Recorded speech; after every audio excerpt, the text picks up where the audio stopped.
تمہارے جسموں کی طرف نہیں دیکھتا ہے، تمہارے صورتوں کی طرف نہیں دیکھتا ہے کہ کون میک اپ کر کے آیا ہے، کون کالا ہے، کون گورا ہے۔ رب یہ نہیں دیکھتا، تمہارے باڈی کی طرف نہیں دیکھتا کہ کون جم کر کے آتا ہے، کون بلا جم کے آتا ہے۔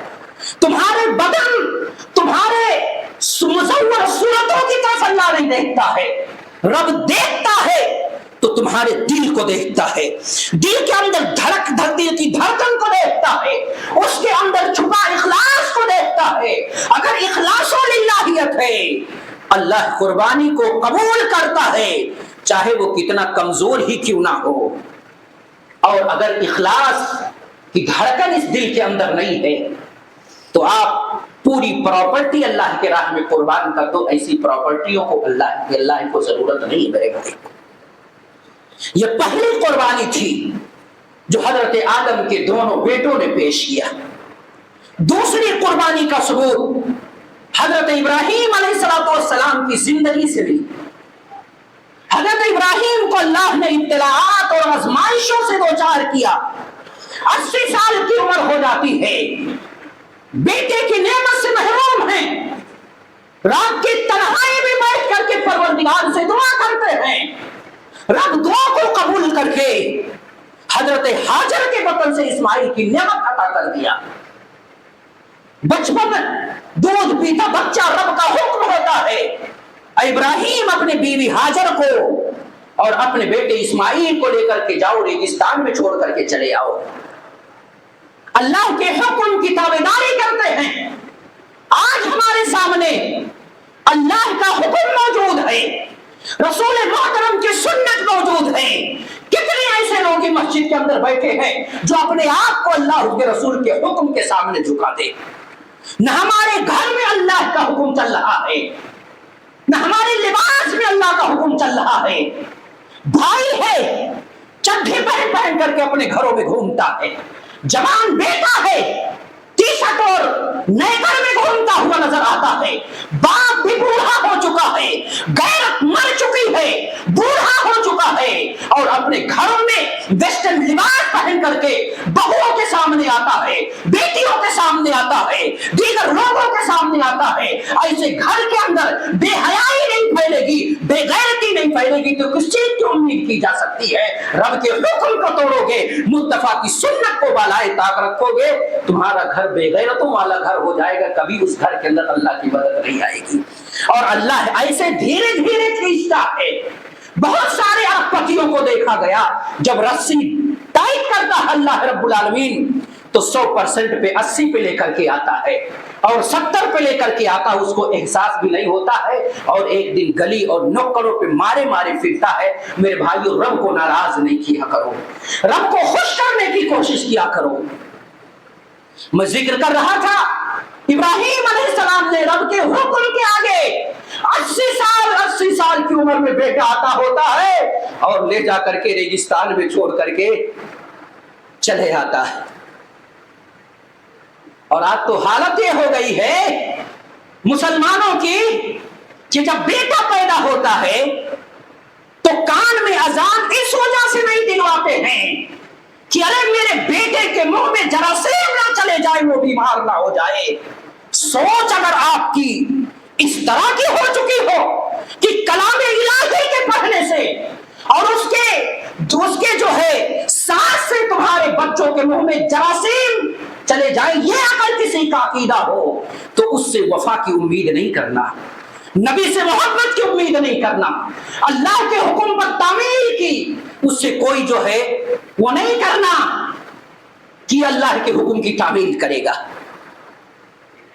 جوان ہو جاتا ہے بیٹا، رب دوبارہ حکم دیتا ہے اے ابراہیم اپنے بیٹے کو لے جا کر کے ذبح کر دو۔ خواب دیکھتے ہیں اور انبیاء کے خواب سچے ہوا کرتے ہیں۔ انی اری فی المنام انی اذبحک، اے میرے بیٹے میں نے خواب دیکھا ہے کہ میں تجھے ذبح کر رہا ہوں۔ بیٹے کا جواب سنیے، بیٹا نے کہا اے میرے ابو جان افعل ما تؤمر، اے میرے والد محترم خواب کے اندر جس چیز کا اشارہ کیا گیا ہے کر گزریے، انشاءاللہ مجھے فرما بردار بیٹوں میں سے پاؤ گے۔ باپ ہو تو ابراہیم کی طرح ہو، اور بیٹا ہو تو اسماعیل کی طرح ہو، ورنہ ایسے ناکارہ بیٹوں کی ہمیں اور آپ کو ضرورت نہیں ہے۔ میرے بھائیوں، جب آپ باپ گھر سے پریشان ہو جاتا ہے، بہو سے پریشان ہو جاتا ہے، تو بیٹے سے آ کے کہتا ہے بیٹا اپنی بیوی کو چھوڑ کر دوسرے کو لے آ۔ کیوں؟ کیونکہ ابراہیم نے اپنے بیٹے اسماعیل کو حکم دیا تو اسماعیل نے اپنی بیوی کو طلاق دے دیا۔ اور اپنا ایسے لوگوں کو جواب میرا یہ ہے، تو اب ابراہیم کی طرح بن کر کے بتا اور بیٹے کو اسماعیل کی طرح بتا، پھر اس کے بعد اگر تو حکم دے گا تو بیٹا اسماعیل کی شکل میں ہوگا تو طلاق دے گا۔ نماز پڑھنا نہیں، روزہ رکھنا نہیں، بوڑھے ہو چکے ہیں، چمڑی اٹھا اٹھا کر کے داڑھیاں صاف کرتے ہیں، اپنے آپ کو عبد الرحمان اور عبداللہ کہا جاتا ہے۔ جس کا حکم رب نے دیا ہے، بڑے بڑے پیجامے پڑے لوگوں کے پیجامے گیلے ہو جاتے یہ داڑھیاں دیکھ کر کے، لیکن آج آدمی برابر اس کو چمڑی اٹھا اٹھا کر کے، کتنا تم نبی کی نافرمانی، جسے رسول نے کہا بڑھاؤ تم اسے کٹاتے ہو، پھر اور اللہ سے مدد اور نصرت کی امید رکھتے ہیں۔ آج کل حالت ایسی ہے، سمجھ میں نہیں آتا کہ اس کو سلام کریں یا سلام نہ کریں۔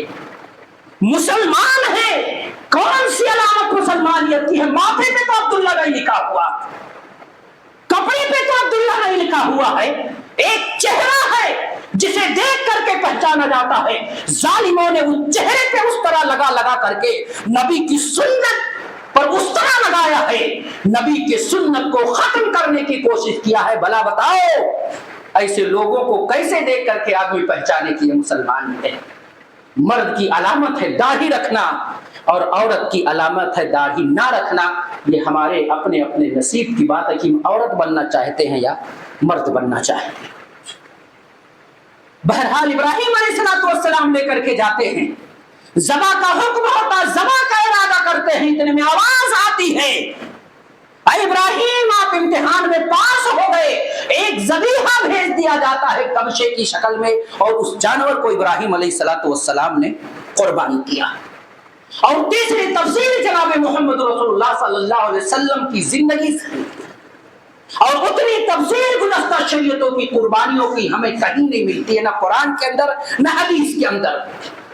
قربانی یہ جناب محمد رسول اللہ صلی اللہ علیہ وسلم کی سنت ہے اور عظیم سنت ہے۔ جناب محمد رسول اللہ صلی اللہ علیہ وسلم نے اس کی سنیت کی طرف اشارہ کیا کہ عن البراء بن عازب رضی اللہ عنہ قال النبي صلى الله عليه وسلم ان اول ما نبدأ به في يومنا هذا ان نصلي ثم نرجع فننهر فمن فعل ذلك فقد اصاب سنتنا ومن نهر قبل الصلاة فانما هو لعب قدمه لاهله ليس من النسك في شيء۔ فقال رجل من الانصار يقال له بردة بن نيار يا رسول الله ذبحت وعندي جزعة خير من مسنة۔ فقال النبي صلى الله عليه وسلم اجعله مكانه ولن تجزي عن أحد بعدك۔ اخرجه البخاري في كتاب العيدين۔ حضرت براء بن عازب رضی اللہ تعالیٰ عنہ بیان فرماتے کہ اللہ کے رسول صلی اللہ علیہ وسلم نے بیان فرمایا کہ 10 ذی الحجہ کو آج کے دن سب سے پہلا کام ہم یہ کریں گے کہ عیدگاہ میں جا کر کے نماز ادا کریں گے، اور نماز کے بعد لوٹ کر کے گھر آئیں گے، اس کے بعد اپنے جانوروں کو ذبح کریں گے۔ فمن فعل ذلك فقد اصاب سنتنا، جس نے اس طرح کیا جیسے میں نے کیا ہے، نماز ادا کیا، گھر لوٹ کر کے آیا، قربانی کیا، فقد اصاب سنتنا، اس نے ہماری سنت کو پا لیا۔ اور جس نے نماز سے پہلے ذبح کر دیا تو گویا کہ اس نے اپنے اہل و عیال کے لیے کھانے کے لیے گوشت پیش کیا، قربانی کا کوئی اسے ثواب نہیں ملے گا۔ ایک صحابی انصاری صحابی کھڑے ہو جاتے ہیں، کہتا اللہ کے رسول ذبح تو میں نے نماز سے پہلے ذبح کر دیا، بچے بھوکے رو رہے تھے، بلک رہے تھے۔ اللہ کے رسول صلی اللہ علیہ وسلم بیان فرماتے ہیں، صحابی کو بلاتے ہیں، صحابی کے پاس ایک جانور تھا جو داتا نہیں تھا، اللہ کے رسول سے کہا اللہ کے رسول اس کو ذبح کر دو اس کے جگہ پہ۔ کہا ٹھیک ہے تم ذبح کر دو، لیکن یاد رکھو یہ حکم آج آپ کے لیے ہے اور آپ کے علاوہ کسی کے لیے نہیں ہے، اور ایک بات اور یاد رکھو آج ہی آپ کے لیے جائز ہے اور آئندہ اس کے علاوہ کسی بھی شخص کے لیے جائز نہیں ہے کہ وہ نماز سے پہلے اپنے جانور کو قربان کرے، اس کو ذبح کرے۔